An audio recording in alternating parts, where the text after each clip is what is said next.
नाना प्रकार के शुभ अशुभ कर्म करने वाले जब भगवत कृपा से पुनः सत्संग प्राप्त करते हैं और साधन मार्ग में लगते हैं तो माया अपना प्रबल रूप धारण करती है।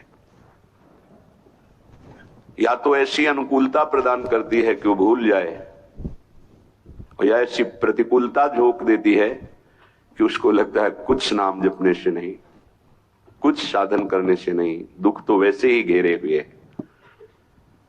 धैर्य छूट जाता है और भगवत मार्ग से विमुख आचरण करने लगता है।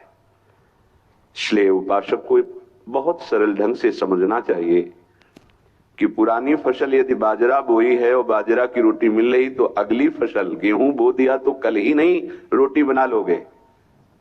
5-6 महीने लगेंगे किसान मेहनत करके, खेती तैयार करके, दाना बो करके, सींच करके, संभाल करके, फिर भी वो अतिवृष्टि, अनावृष्टि, ओले वृष्टि आदि से बच जाए, सुरक्षित हो जाए, तो सुरक्षित अनाज घर आ जाए, फिर वो पीस कर रोटी बना सकता है।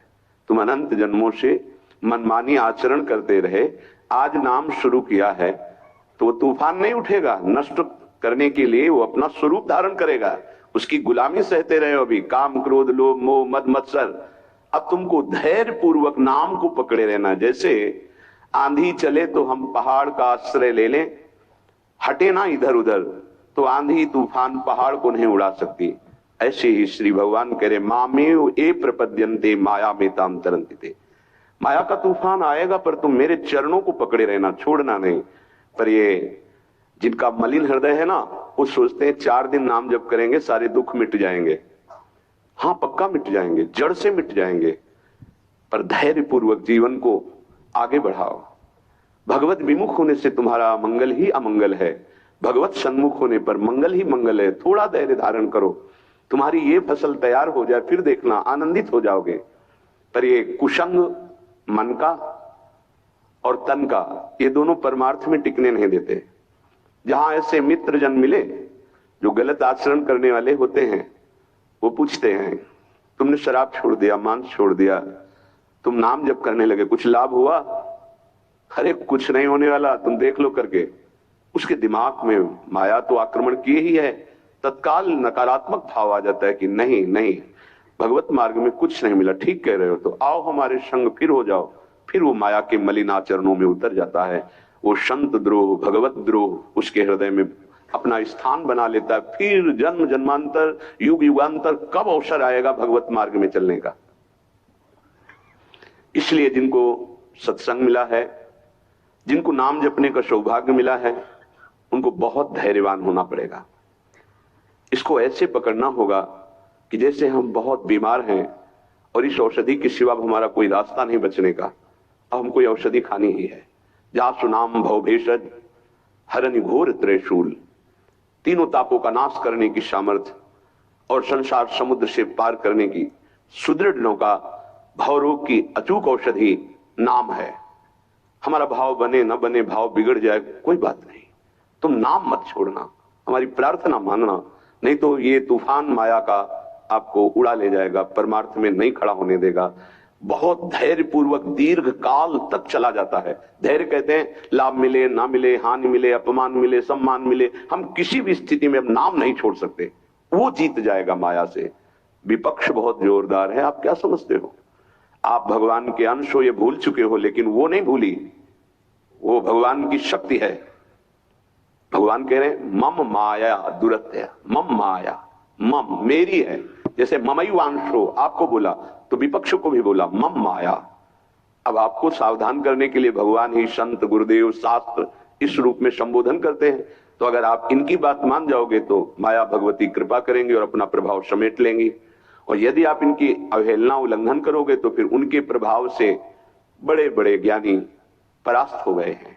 जो माया बहुबार नचावा, जास चरित को लख नहीं पावा, ऐसी विचित्र है, बहुत बहुत विचित्र। जो ज्ञानिन कर चिता परई, बरी आई विमोह बस करई, ऐसी प्रचंड माया है। इसलिए जिनके कानों में आवाज पहुंच रही हो, हमारी प्रार्थना है, बहुत जन्मों से भटक रहे हैं, ये दुख सुख के प्रलोभन और भय में आकर के नाम न छोड़ दीजिए। ऐसा भी हो सकता है कि नाम जपना शुरू करें, आपकी नौकरी लग जाए, आपका काम बन जाए, आपकी अनुकूलता बढ़ जाए। ये नाम का फल नहीं है, ध्यान रखना, ये नाम का फल नहीं है। हम स्पष्ट आपको कह रहे हैं कि जब से आपने नाम जपना शुरू किया आपका सब मंगल होने लगा, ये नहीं है। ये आपके पुण्यों का है, पूर्व पुण्यों का है। ये नाम आपको सामर्थ्य देखा, दुख और सुख दोनों सहकर परमानंद की प्राप्ति, ये विषयानंद नाम के फल से नहीं। आप नाम जपना शुरू किए, सब कुछ बिगड़ना शुरू हो गया, ये नाम का फल नहीं है। ये आपके पाप नष्ट हो रहे हैं। विवेक पूर्वक चलिए। अगर विवेक नहीं धारण करेंगे तो फिर सब मार्ग छूट जाएगा। विवेक इसी से उत्पन्न होता है, सत्संग से।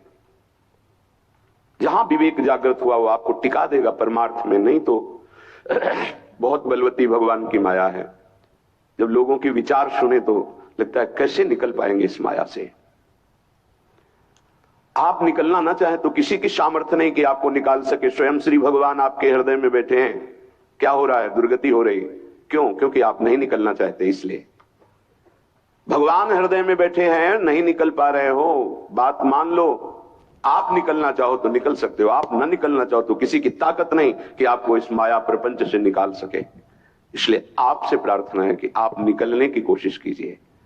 इसका बड़ा ही प्रलोभन और भुलावा प्रभाव है। प्रलोभन और भुलावा एक क्षण में भुला दे सारे ज्ञान विज्ञान को और अपने में आकर्षित कर दे, उसका नाम माया। ऐसे प्रलोभन फेंक दे कि जानबूझकर तुम भगवान को भूल जाओ और उन प्रलोभनों में लग जाओ, उसका नाम माया। सावधान हो जाइए। इसके प्रलोभनों में, इसके भोगों में आज तक कभी कोई सुखी और तृप्त नहीं हुआ। तुम्हें अब जो मार्ग मिला है ये तृप्ति का मार्ग है। तृप्त हो जाओगे, हाथ उठा के कहोगे अब कछु नाथ न चाहिए मोरे। देख लेना, चलो तो आगे।